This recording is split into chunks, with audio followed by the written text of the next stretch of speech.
Sennheiser's newest offering, the HD490 Pro. Is it better than their previous legends, and should you consider getting it?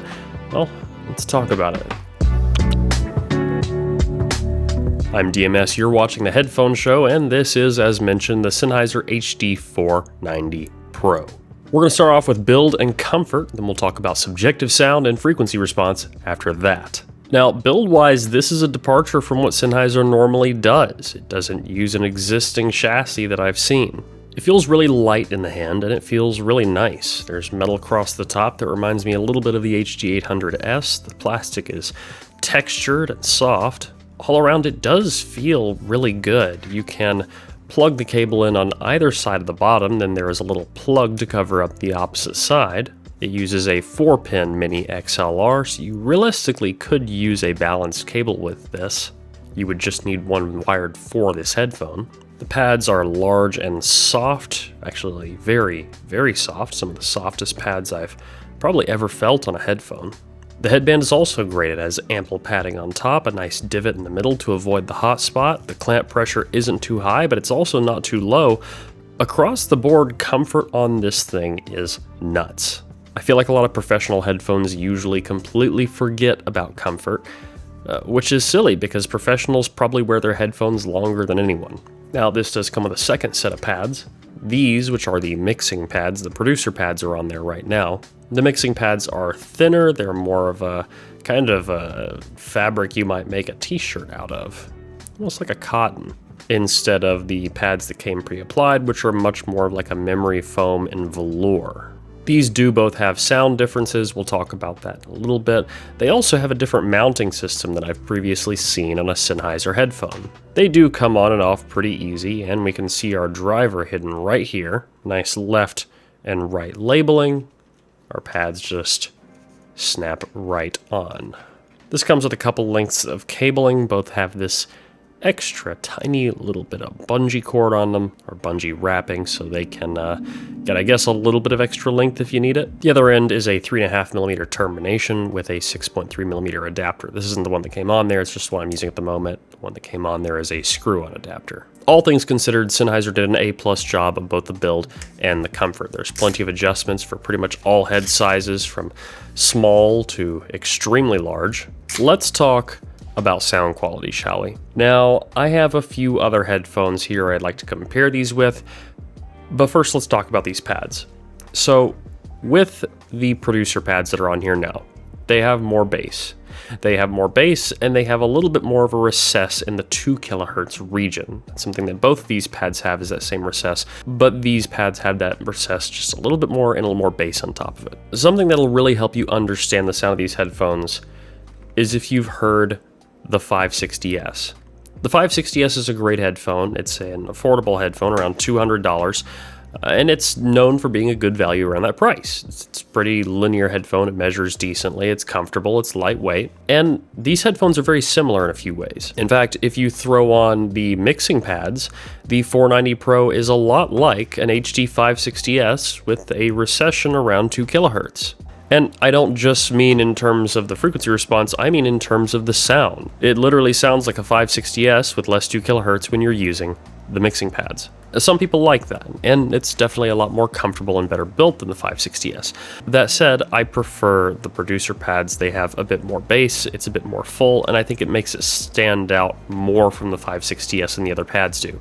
They're still similar in some ways, but with that richer bottom end that these pads give, I just find it makes the headphones stand out as more of a unique offering. Something interesting about these is how they present, how they stage, and how they image. They're not narrow like the 6XX. They have a similar sort of width and presentation to the 560S, but they do sound less cluttered than the 560S also, which I don't think the 560S sounds particularly cluttered to begin with, but when I listen to the two of these side by side, the 490 Pro sounds more spacious in the mix than the 560S does. Likely partly at least due to that tuning around 2 kilohertz and that recess in that area. There is just less happening in the frequency response in these headphones than the 560S is. I don't think that's inherently a bad thing. There are more things that I can hear in very specific parts of the mix, but I think that recess also leads to an emphasis on the upper frequencies above that range, which are already emphasized. So things around 4 kilohertz and up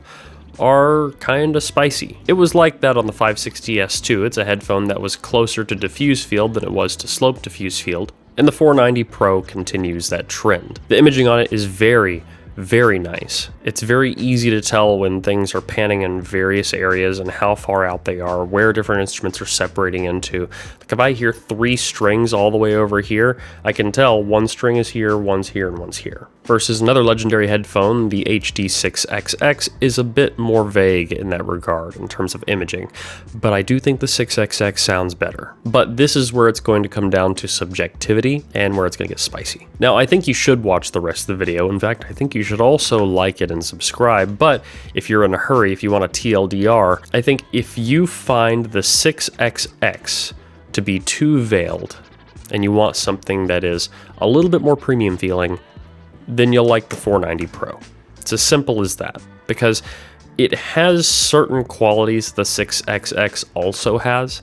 It doesn't have the same vocal intimacy, but it does have very similar clarity. This has a similar warmth in the low-mid range, especially with these pads, but it's more spacious and it's more airy in the top, so you have more of that kind of upper treble presence. Me personally, I still prefer the sound of the 6XX, but there are people who find the 6XX veiled, and those people will very likely enjoy the HD490 Pro. Now, what about detail? That ever elusive term that has been argued forever. It's funny, I made a video a while back asking people what detail is to them, and truthfully, no one really could agree. A lot of people gave different answers as to what detail is, and that leads to an issue. When I describe detail, well, what I'm describing as detail might be very different from what you describe as detail. Some people said detail was the amount of space that they heard in the mix. Some people said detail was just hearing things in the background they didn't hear before, but the thing is that could also be compression, whereas the previous could be soundstage. There's a lot of different things, and audio terminology is so mixed up, so for me, how I would be defining detail is similar to how you would describe the resolution of a television, and not to be confused with sharpness, because I think something can be sharp and contrasty but not have detail. Detail for me is about the presentation of delicate information that can easily be lost. The ability to take the more delicate parts of sound and translate them to my eardrums. This headphone does a good job of that, it's detailed, and to me it is. I find the HD490 Pro to be plenty detailed. Not as much as some planars, sure, but more than plenty, I think, for the vast majority of people and the vast majority of audiophiles. I think a lot of people are going to listen to this headphone and think, wow, that sounds detailed. And that's because I think it is. I don't think that it's Sennheiser's most detailed headphone. In the consumer ranges, that would probably still be the HD800S. Note I said consumer ranges because we're not talking about the HE1 right now. But for me personally, I also still feel like I get more detail out of things like the 6XX. This is a very detailed headphone, a headphone that's in fact underrated still in how detailed it is, and this is one of the most common headphones in the whole hobby. I know, me calling a 6XX underrated is just insane, but it is what it is. So having a bit brighter treble on top and that little bit of recess, honestly, I think it's welcome in Sennheiser's lineup. I think there's people who absolutely want to sound like this, but don't want to have to live with the absolute monstrosity that is Beyerdynamic treble, and it's very easy to power. You can plug this into a laptop and do just fine. But it does have non-linear impedance, and if you want to pull some warmth into it, you can do so with a tube. Now, let's talk about frequency response. Now, I have both sets of pads pulled up here for this headphone. This is against the bounds of average listener preference. Again, we don't actually have a target here on the headphone show. What this is taking the average listener preference bounds from the Harman research and showing them here for you so you can decide if this matches your preferences. The Harman target would be around the center of this overall grayed out area. As you can see here, the producer pads definitely have more bass. The average person's probably going to prefer those more, as in the low end, they stay more in the bounds of the average listener preference. And then the high end, I feel as though the extra lows kind of counteract those highs and make them feel a little bit more tamed. This is definitely a V-shaped headphone, not as V-shaped as some other things that have more sub-bass, but it is definitely V-shaped given how much of a recess we get at 2 kilohertz and around 1.8 kilohertz. With the mixing pads, we get something that is notably more balanced, and some people will prefer that. There's a few people I know already who much prefer the mixing pads, and yeah, I think that's completely justified. They get more energy from 1 kilohertz to 1.5 kilohertz, and instead the recess starts around 1.8K and goes up to around 3K. Above that, the treble spikes are not as intense, and yeah, the mixing pads do sound a bit more refined, but they also sound again oddly close to a 560S, but with a recess around 2 to 3K. At that point, it makes the gap in terms of sound quality significantly lessened, which is a harder sell for this headphone, because at that point, why would you not just pick up a 560S for a couple $100, unless you really, really like that comfort? So what's the conclusion here? We've got 3 good headphones on the table at 3 different price points, and one is a new player.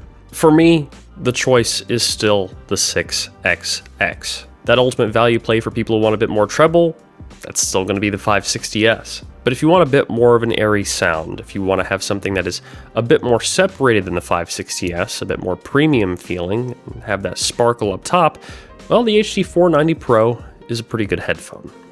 It's not my favorite, I would definitely not say it's the best, but it's pretty good if that's what you're looking for. And yes, I did use this as another excuse to talk about how much I love the 6XX. I'm going to be doing this forever, you're going to have to live with it. It's the best headphone. Okay, I know that's a silly statement. There's a bunch of other headphones on the wall that are a little bit better, but the 6XX is great, come on. Okay, let's wrap this up. If you liked this video, leave a like down below, a comment letting me know what you want to see in the future. If you want to get active in the community, you can at the Discord or the forum, both available at the link in the video description. As always, don't forget to stick around and subscribe for more videos like this in the future.